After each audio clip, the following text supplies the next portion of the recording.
Hello and welcome to Africa Sports Entertainment and News Network Television. My name is Emmanuel Odufejo and this is Sports Weekly, your one-stop shop for all things sports. Exciting stories coming across from all around the world of sports, especially with an African emphasis to all of our stories today, and there are exciting stories coming across from all of the sports.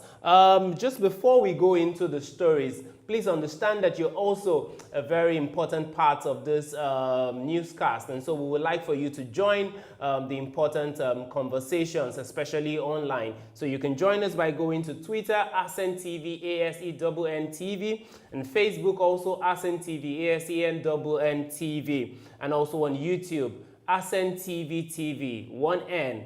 Join us on all of these social media platforms and join the conversation. Exciting news coming across from the world of sports. I am not alone here today. I have my big boss here in the studio today in the person of Mr. Joakim Idada. It's nice being here with you. Glad to have you here as usual. I mean, particularly I am excited today because I think I have exciting stories, you know, from all across Africa, from table tennis to badminton to arm wrestling and also the beautiful game of football. All right, let's kickstart the program with table tennis. Talking about the 2017 ITTF Africa Cup, where we see our very own Nigeria's Aruna Quadri and also Funke Oshonaike doing us very proud. Although Olufunke Oshonaike eventually lost to Egypt's Dina Mesherev 4-0 in the final, so she lost. But in the men's singles event, of course, Aruna Quadri defeated Egypt's Omar Assar 4-3 in the final, and that is after also defeating Mohamed El Bihali in the semi-finals 4-0. So good news is that Nigeria is taking home that trophy, and also as an addendum, as a bonus, Aruna Quadri has also qualified for the ITTF World Cup that is coming on in France later in the year. It's Please nice be excited. It's nice, be excited. Yes, it's nice. It's nice. It's nice celebrating the success of an individual. Exactly. And not just an individual. Also 170 million Nigerians, you know, backing those individuals up. It's an individual because, first of all, as much as I want to celebrate the successes, but I also wonder about the pocket, because it is that the welfare of the these welfare players. of the players in the area of, can they boast of a good living from these sports that we are talking about? That is the question. In Europe, in America, in Asia, all these athletes, even in Egypt, from their sports, they are making quite a windfall. They might not be, they might on the area of the pocket, they might not be able to compete with the big footballers, but they have a good living. They can afford any good thing they want. They can send their children to any school they want. They can live wherever they choose to live. But can we say that for some of these people that we are saying, oh, he won Aruna Quadri, he won gold and all of that? That is the question. And that's as much as I celebrate them, I have every cause to ask myself that question. How do we use these sports to empower not only them, the generations after them? Fantastic. So how does Aruna Quadri's success, you know, empower both himself and his family and also future generation? That is a question, you know, we're asking, and that is probably also a question for another day. But I think that right now what we are talking about is, you know, the success that Aruna Quadri and maybe also to a certain extent Olufunke Oshonaike has brought to themselves and, you know, by extension, Nigeria as a country. So congratulations to Aruna Quadri and especially to also the whole table tennis federation and community. So congratulations to Aruna Quadri. I mean, moving on now, let's talk the 8th Africa Arm Wrestling Championship, which took place at the Teslim Balogun Stadium, Surulere, Lagos. You need to know that it's been happening from June 29th, I think that's some Thursdays ago, and then ended July 1st last Saturday, 2017. There were athletes, you know, from Egypt, Mali, Ghana, Cameroon, and also Nigeria, and at least about I think 170 medals, you know, were on display to be won by all of these athletes. And I can tell you for free that Nigeria has won the 8th Africa Arm Wrestling Championship. You know, they won this by taking home 19 gold medals. And so, having taken the highest number of gold medals, Nigeria was declared winner of the 8th Africa Arm Wrestling Championship. Another success story coming to Nigeria, don't you think? Sure. Sincerely, I was there. I was excited watching many of these athletes. I know the good thing about it was I just could reflect back, and I remember as a young boy, arm wrestling was was something very popular in school. Exactly. We were not allowed to be combative and to fight. Exactly. If you fight, all of that, you could earn a suspension or an expulsion. You have to find a way. There's always the way of filtering the boys from the men. Well, you see, the beauty about it, it shows that every sport has opportunities. Exactly. And I saw many of these athletes, the disabled athletes, the men, the women, even engineers. Some of those athletes were actually professionals. Wow. And they came out there and they showcased their skill. And I was bold enough to even try to challenge one or two or three of them to some bouts of arm wrestling. Don't tell us how it went. No, it went well. It went well for them or for you? No, for me. Definitely. You were able to compete against them? Yes, I did. Not because it was not competitive. Seconds? No. Look, that was good. You see, and that's where the beauty is. I thought at that point we realized that arm wrestling is not just about strength. Oh, it's about technique. It's about consciousness. It's about concentration. It's about there's a lot of intrigue. There are a lot of things going on when you are there on the table. Sincerely, it was a great event. The federation president, that's Mr. Mr. Douglas Dixon was pleading and requesting sponsorship. And I think arm wrestling is one sport that if you are an IOC, International Oil Company, I can assure you, if you take arm wrestling into the Niger Delta and you support that sport, many of these boys that are blowing pipeline, they will not blow pipeline. Because there's now an alternative. Yes, now an alternative. Because I know my brothers down there. These guys are strong. Like they get involved in traditional wrestling. They are very, very strong when it comes to things like arm wrestling. And this is something that, oh man, it will catch like wildfire. So I think I support such advocacy that, look, not only the government should come and support arm wrestling, the private companies, private individuals should come and support arm wrestling. And that was why I was there, just to support them and to tell them, well done for a job well done. Congratulations to the arm wrestling, should I say department or arm wrestling federation of Nigeria, you know, winning the 8th Africa Arm Wrestling Championship. And I was more fascinated about the fact that there were the category for disabled men, women, and also youth. So everybody was catching his phone. Exactly. Everybody, it was just, for me, it was just a carnival. It was just a carnival of celebration, sports, just enjoying ourselves. That was fantastic. Something the family can easily go and enjoy themselves. Nobody will get injured. You know, nothing, and just so much fun all around. Are you sure you can't break your wrist or something? You can't break your wrist because you are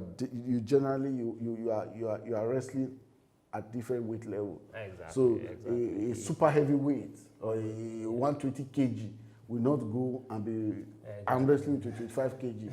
And you know, so some of those things, so they were doing according to weight. So, all right, moving on to the stories of badminton. We hear that Nigeria's unranked young star Anu Oluwapojuwon Okpeyori won the 2017 Ivory Coast International Badminton Tournament, and that was another fantastic news coming to Nigeria in the world of sports. And this story is even more should I say, thrilling or even more exciting when you get to hear that we didn't only win the singles men events, there was also wins in the doubles events for both male and female. And I mean, in all, Nigeria won 2 gold medals, 2 silver medals, and 4 bronze medals. Congratulations to Anu Oluwapo Juwon and also the other young stars that won this tournament for Nigeria and also for themselves. Moving on to the world of football, the exciting round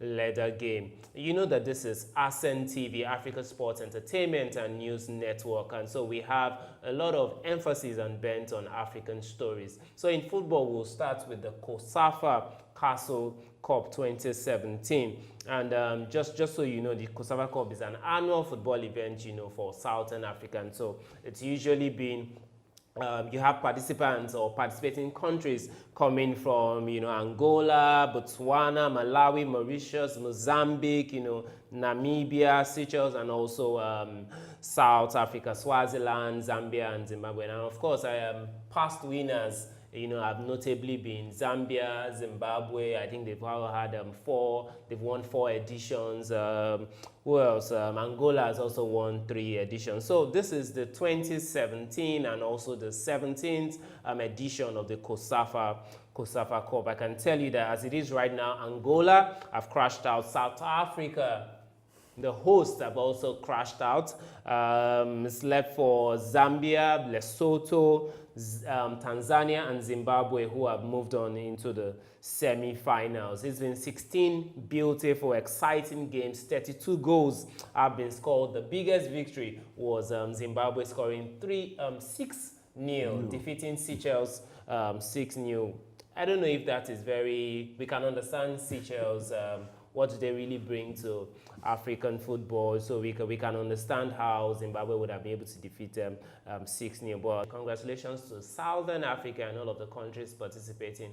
We hope to see much more competition, much more participation from them in the AFCON and also going on into the World Cup proper. Of course, good news, exciting news also in Nigeria when we have of course you used to know it as the NFF Federations Cup. It will now be called henceforth the ITO Cup. Fantastic one for both ITO as a company and also the NFF and also Federations Cup, you know, as a body. I mean, that's the oldest club competition in Nigeria, which has produced the likes of Aruna, Ilerika, Samson Siasia, Stephen Keshi, Rashidi Yakini, I heard, also played, you know, in this competition, Henry Nwosu, and a host of great icons in Nigerian football who has passed through Federations Cup. It's only a welcome development that at last we're having an energy solutions company like ITO coming, you know, to save the NFF and save Nigerian football as a whole. It's a 300 million deal for 5 years, and this is really on the plates of the NFF and also the Federations Cup Committee to ensure that they are delivering on their own commitment also. Whatever it is that they have agreed with ITO, they need to be delivering, and in fact much more, so that they can also, you know, attract, you know, other sponsors. If you go to the PSL, the South African League, for instance, you'll see clubs like Kaizer Chiefs, Orlando Pirates. They have about 3-4 sponsors, you know, so it tells you there are a lot. You don't have to rely on only one sponsor. And also there are other sports. We've talked about badminton and table tennis today, you know. We need to start celebrating this kind of sponsorship deals. Another question, like yes, ITO is the title sponsor. Yeah. But that does not give them the window. I don't know whether in the package that they will brand all the jerseys of all the clubs. What they have is the naming rights, really. It's just the name, just naming right, just the naming right that they have. So but the still, other activation that goes with it, there's a lot, because if I have a club somewhere and ITO has not paid me any money, and I come and you force me to put ITO on my shirt for me to go play my matches, in the name of God, what is my gain in it? So there's a lot of things that So happen. there's a lot of opportunities. A lot of opportunities that are still open. That are still available. Exactly. If properly packaged and applied, and that is All what is right. critical at this All right, point. fantastic. I'm sure we'll still come back to some of these conversations, because right now we're also still local and still talking now the MPFL, the Nigeria Professional Football League. Match week 27 just passed, and I can tell you there's been, I think, 17 goals in the last match week. Of course, Plateau United still leads the table with 48 points, although they lost 1-0 to fourth placed El Kanemi Warriors. MFM FC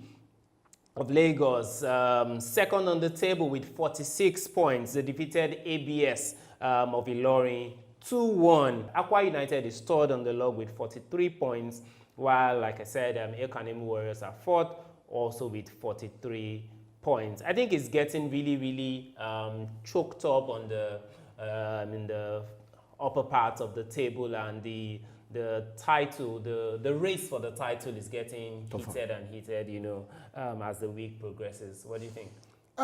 Sure, football, like you said, gathers the crowd, but the players are playing well. I think, surprisingly, I don't know how many away matches. How many of the matches that were away and we recorded an away victory? Well, it was also a talking point in this past week, because now we are not seeing away wins any longer. You are no longer seeing away wins. We are not seeing away wins any longer. Longer seeing away so wins. It's becoming an issue. Is it tied to the fact that we have what we call a media blackout, that the matches are no more? I can tell you that's really an issue. And that is an issue for me. Yeah. That's an issue. So as much as we want to celebrate some of the achievements, but when we are not seeing away wins, are there certain salient reasons why we are not seeing the away wins? Is it that because the praying eye of the camera, while we watch the Confederation Cup, and that's of the FIFA Confederation Cup, and we saw now that we have what we call the referee assistance screen and everything. Yeah. We're here in Africa, here in Nigeria, what are we witnessing? We're not even watching the match. Some of replays. It's a blackout. So I don't know. I don't know. When I think of these things, sometimes I just begin to ask myself. So really, there's something wrong somewhere. It's a TV channel, like our popular national TV channel. Yeah. Why can't our popular national TV channel, you know, the popular national TV channel? Definitely. NT. Why are they not covering it? Why are they not covering these matches? You already mentioned that we need to start thinking about if the government wants to be involved in sports, which they already are, and they own most of the clubs. So I think why are what they not? Government should move away from owning the clubs. Why are they not but doing publicity? Rather media invest in the form regulation. And one of the way of investing in regulation is to make sure that there's visibility and people can see. Exactly. And so for now, since we are seeing it's a blackout, some of us, except you have to travel all the way to go and see some of these matches, so there's really not much to talk about. And you know, talking about, if you just juxtapose between the MPFL and also what we discussed in the Federations Cup, the question is, you know, how do we really package the league? So right now the league is in a blackout, you know, then how can this league, how can it attract sponsors, you know, how can it attract fans, you know, how would people want to go and watch, you know, all of these kind of matches where you're not even sure what's going to happen? Someone had posed a question to me to say, you know, talking about sponsorship and all of those things, why don't we, why is Nigeria not thinking, or I mean the MPFL basically, why are we not thinking about, you know, extending, you know, our hands of friendship to a lot of other African or maybe even West African countries, you know, by taking on players from those clubs? So imagine if ABS, you know, but I mean, is it the situation where we are seeing Nigerian clubs, they don't pay exactly, their players? That's the problem. But imagine if we could be attracting some of these players. It then means by extension that those countries, they want to be watching, you know, the league. And, you know, down the years, we can start claiming, you know, like TV rights and all of those things, which are ways of developing the league. See, I can't speak for the media house that chose to blacklist or create a blackout. I can't speak for them. like in every case, their businesses. They need to make some revenue from it. I believe they have done the calculation, and it's not profitable. Exactly. And so the question for the LMC is how do they ensure profitability? How do they ensure, because the number of people who follow the foreign leagues say, oh, which fan are you? Say, I'm Arsenal fan. Exactly. Which fan are you? I'm Man U fan. I'm Liverpool fan. I'm Chelsea fan. Blue forever. I'm a Madrid fan. All of that. But you don't hear no one say, oh, I am an Iba fan. Or nobody will, you can't even hear your Academy Warriors. We have a club that we call MFM, which ordinarily is supposed to be a church club.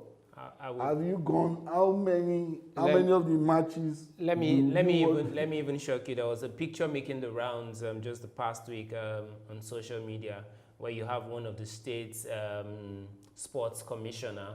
He was presenting like a monthly report, to the governor. So you are a state sports commissioner presenting a monthly report to your governor about sports in your state. And guess what he was wearing? He was wearing a jersey. It was an Arsenal jersey or maybe a Man U jersey. That's the point. How does that make sense? The man should be fired. Even before he finished. Those are the issues we are talking. So you see, so you see people on social media criticizing that and talking, but I can imagine, did the governor notice that? The governor himself did not even know. Boards, did they notice that? See. I once had a neighbor. I had a neighbor that was working for one of the brewery companies, and he came visiting me, and he says, "Oh," I said, "What can I offer you?" And I said, "Oh, sorry, I don't have much, but what I have is this particular brand of drink." And he said, "Oh, that's poison." You see that he will not drink. He's not the one buying it. He's not the one offering it. But he will not drink the drink of a rival company. You know the meaning of that. Yeah. And he went home and he brought me a full carton filled, two, not even one, two well-filled cartons of their own, and he sent it to my house. And he says, that particular drink, the bottles, please crush them. That's the point. That is the point we are making. Exactly. That those because that sports commissioner must have been passing a message across. Yes. Knowing or unknowingly, to others to say, look, this is really what I am. This is what I am. Forget what I'm saying. Just forget. Let's keep it one side. That's you get crazy. It. So that's you can crazy. never see Arsene say that he's giving a report to the board of the club. And he's wearing Aqua United or even Marseille. Yes, he's a Frenchman. Exactly. He's wearing Marseille. He can't try it. He tries to fire him before he even starts talking.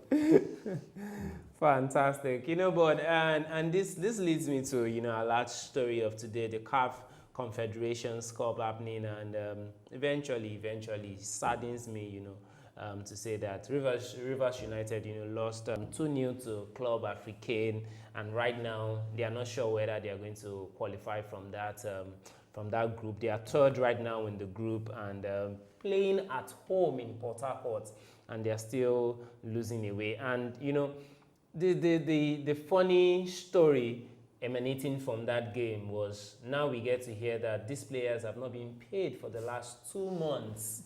And the club management is also instructing, whoever, or telling the players that they would actually have to also slash their travel allowances. They haven't been paid for 2 months. Now they also want to slash their travel allowances. And then you begin to wonder, no wonder why they are losing at home in a CAF Confederations Cup. Where do we go from here?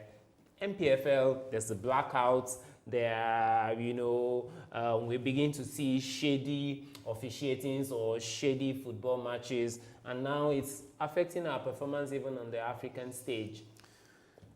You said it all. And it's not just sincerely, because if we want to be factual about some of these arguments, you now begin to ask yourself that the sports administrators, do they know what they are doing? That's all. Because all our clubs, when they get to the continental level, they are found wanting. Exactly. And it shows there is something wrong with our local football.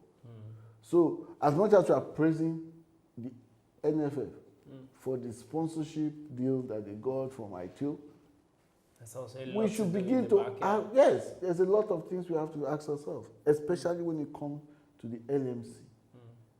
Hey, rule number one, if I would suggest, no club in the Premier League, that is the NPFL, Yeah. no club should be owned by a government. Rule number one. When you do that first, just do that first rule. Now, rule number two, clubs must have their own grounds. The grounds is not must build. I didn't use the word must build their own grounds. No. Clubs must have their own ground. So they can approach their state government to say that, can we use your ground as our home ground? Rule number three, there must be shareholding for the club. That means a club must be properly managed and structured. No governor, nobody should be able, who does not have any business. The rule is not who does not have any business as in. That means nobody who does not have something to lose. That's the word. You don't have a stake. Yeah. Yes. Nobody, if you don't have a stake in the club, that means if the club fails, you don't lose anything. Exactly. Then you have no business. Because right now you can easily tell your club, like what the Rivers, what is happening is, you just hear a situation and say, we are going to slash your pay, your travel allowances because of this. Because obviously, the man that is saying it is not going to lose his money. Exactly. But if it was his personal money that he was investing in that club, he will now begin to realize that, hey Definitely man, want to see them succeed. no, I will not go down. And I think we are shouting Nigerian restructuring. We need restructuring We need in our sports, we need especially in our football. sports restructuring also in football and also all of our major sports. It's been fantastic in the studio of ASEN TV, Africa Sports Entertainment and News Network, and this has been Sports Weekly, your one-stop shop for all things sports. I remain your anchor, Emmanuel Odufejo, and I have with me my big boss, the man, Mr. Joaquim Idada. Thank you very much for always being here. Thank you. All right. Till we come your way again, goodbye.